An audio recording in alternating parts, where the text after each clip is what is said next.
Halo teman-teman, di video kali ini saya akan menunjukkan kepada kalian 10 fitur terbaik yang wajib kalian ketahui di Magic 8 Lite kalian.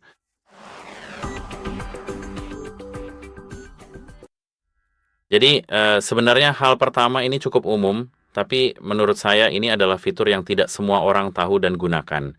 Namanya adalah Play Screen. Pertama buka dulu salah satu aplikasi, misalnya Google Play. Tahan. Seperti yang bisa Anda lihat, ada bilah bawah, lalu geser langsung ke atas, ke pojok kiri atas. Di sini sekarang buka aplikasi lain, aplikasi kedua, dan sekarang kita punya tampilan multi jendela.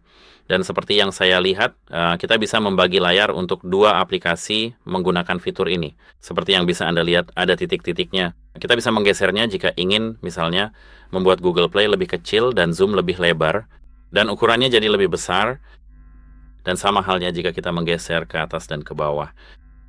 Jika Anda mengetuknya, Anda bisa melihat opsi tukar vertikal dan simpan pasangan aplikasi. Sekarang kita akan memiliki pasangan aplikasi ini di layar utama Anda. Apa yang harus dilakukan untuk keluar? Cukup keluar dari aplikasi ini. Tidak ada lagi, tidak ada filosofi lain selain itu. Jika Anda pergi ke pengaturan, gulir ke bawah ke daftar aplikasi yang ada di sini, lalu ketuk, Twin memungkinkan Anda untuk masuk ke sebuah aplikasi dan ke beberapa aplikasi dengan dua akun berbeda secara bersamaan. Ketika diaktifkan, aplikasi Twin akan ditampilkan di layar utama. Fitur ini saat ini tidak didukung pada beberapa peluncur pihak ketiga, jadi biarkan saja seperti itu. Sebagai contoh TikTok, aktifkan ini, dan sekarang seperti yang Anda lihat, aplikasi Twin telah dibuat, dan sekarang mari kita cari TikTok di daftar aplikasi kita. Di sini, seperti yang bisa Anda lihat saat ini, seperti yang saya lihat di dekat TikTok ini, kita memang memiliki ikon Twin ini saat ini, tapi kita juga memiliki dua aplikasi sekaligus, jadi itulah aplikasi Twin. Selain itu, kita juga punya di sini Magic OS Smart Sidebar, dan ini diaktifkan secara default jika Anda ingin kembali menggunakan gesture pintar. Seperti yang Anda tahu, dengan bar ini sekarang, Anda bisa menahannya dan mendorongnya.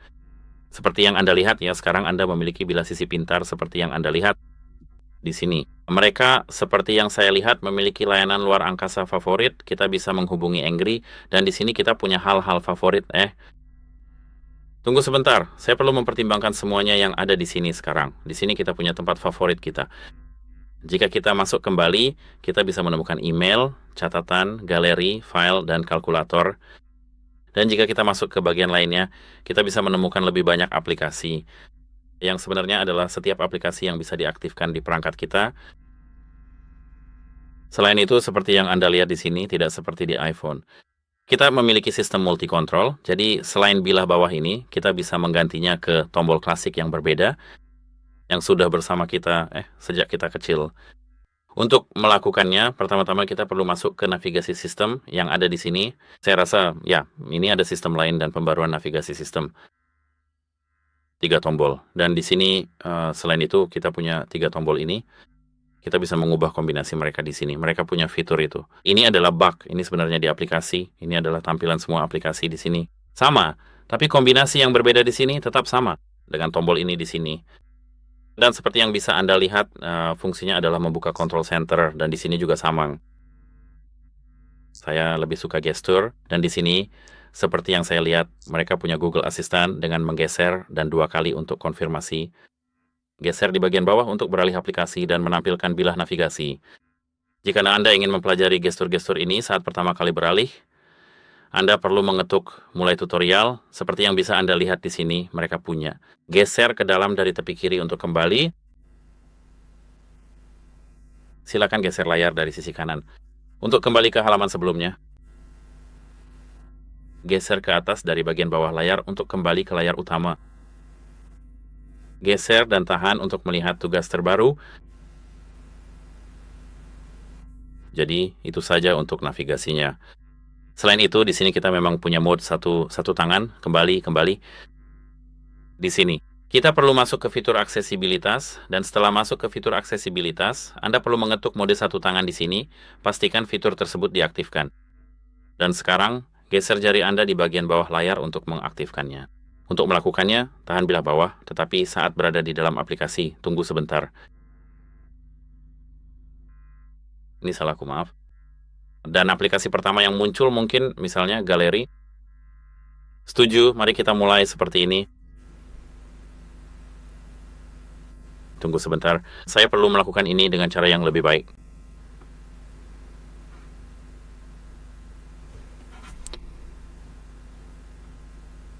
Di sini. Nah, sekarang sudah berfungsi, seperti yang Anda lihat, mengerti? Dan ini adalah mode satu kepala kami. Sekarang lebih mudah bagi saya untuk menggunakan perangkat saya dengan satu tangan. Agar Anda dapat segera keluar dari tampilan tersebut, Anda hanya perlu melakukan ketukan jari di bagian luar folder kami ini, dan juga untuk menonaktifkan mode penggunaan satu tangan ini. Berikut ini adalah saran dari AI. Jadi, ini sebenarnya ada di sini, dan jika Anda mengetuknya di sini, Anda bisa, misalnya, saran ketuk berikutnya, ketuk setuju. Dan sekarang apa yang kita miliki di sini, mari kita tunggu sebentar. Di sini terdapat kontrol perangkat yang dapat Anda lihat karena perangkat kita berada tepat setelah proses pengaturan, dan di sini terdapat kalkulator. Saya tidak tahu mengapa di sini. Sekarang, mari kita buka pengaturan, lalu ke bagian baterai, dan ini langkah selanjutnya. Jika Anda mengetuk pengoptimalan baterai, Anda akan melihat fitur-fitur yang menguras baterai dan item yang dapat dioptimalkan. Item pertama, jika Anda mengetuk optimalkan, Anda akan mengoptimalkan semua pengaturan di perangkat Anda dan semua masalah di perangkat Anda juga. Daya tahan baterai terbaik. Selain harus menelusuri kembali ke pengaturan baterai lainnya, Anda akan melihat peringatan konsumsi daya. Pengisian daya yang lebih cepat, pengisian daya yang aman, dan kapasitas baterai yang cerdas memungkinkan semua hal ini. Berikutnya ada di sini, mode fokus dan keseimbangan digital. Jika Anda membuka pusat kontrol, Anda akan melihat seperti yang saya lihat, kontrol normal yang sama seperti di setiap perangkat lainnya. Tapi jika Anda memperpanjangnya, Anda akan melihat fitur-fitur keren, namun saat ini kita perlu mengaksesnya. Seperti yang saya lihat, fitur ini ditambahkan terlebih dahulu. Jadi mari kita tekan tombol ini. Di sini untuk mengedit pengalihan pintasan.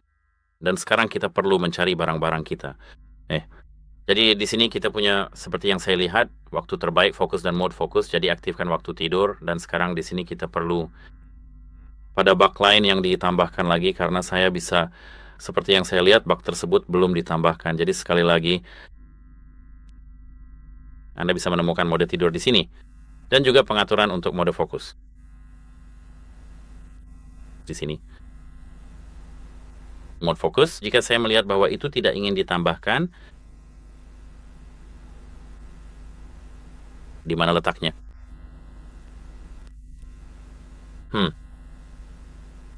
Misalnya, izinkan saya mengambil center dari sini, misalnya izinkan saya ke sebelah kanan sini. Dan sekarang, saya rasa kita perlu ruang untuk fokus. Kita lakukan sekarang dengan menekan ke bawah, ketuk mode fokus di sini. Seperti yang Anda lihat, kita dapat mengatur jadwal dan melihat semua aplikasi. Izinkan saya memilih, misalnya, Amazon Music. Di bagian atas, atur jadwal di sini. Sekarang, misalnya saja, hanya pada hari Senin pukul 9.02, misalnya, pukul 12 siang. Pukul 12.30 siang.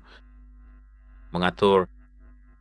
Dan sekarang, sebagai kontras dengan fokusnya, ketika kita memasuki musik dari jam 9 pagi hingga pukul 3 sore, dari Senin hingga Senin. Jika Anda ingin menghapus fokus ini, ya berhenti saja di sini, di ikon tempat sampah ini. Selain itu, di sini kita juga memiliki beberapa alat perekaman layar dan kapsul yang lebih canggih. Untuk melakukannya, kembali lagi ke pusat kontrol ini dan temukan opsi perekaman di sini. Tapi jangan lakukan seperti saya. Anda harus tahu apa yang Anda lakukan. Sekarang di sini. Perekam layar, tahan jari Anda di atasnya. Dan sekarang di sini, seperti yang Anda lihat, kita bisa merekam dari suara sistem, merekam dari mikrofon, menampilkan sentuhan. Notifikasi tinggi saat merekam layar dan menonton video QOD. Kita bisa meningkatkan resolusinya hingga FHD. Di sini. Anda dapat mengaktifkan notifikasi tinggi saat merekam dan semuanya akan baik-baik saja selama perekaman di sini. Selain itu, kami juga memiliki tangkapan layar di sini. Jika Anda menekan dan menahan jari Anda pada tangkapan layar ini, tunggu sebentar. Cukup tekan dan tahan pada bagian tangkapan layar.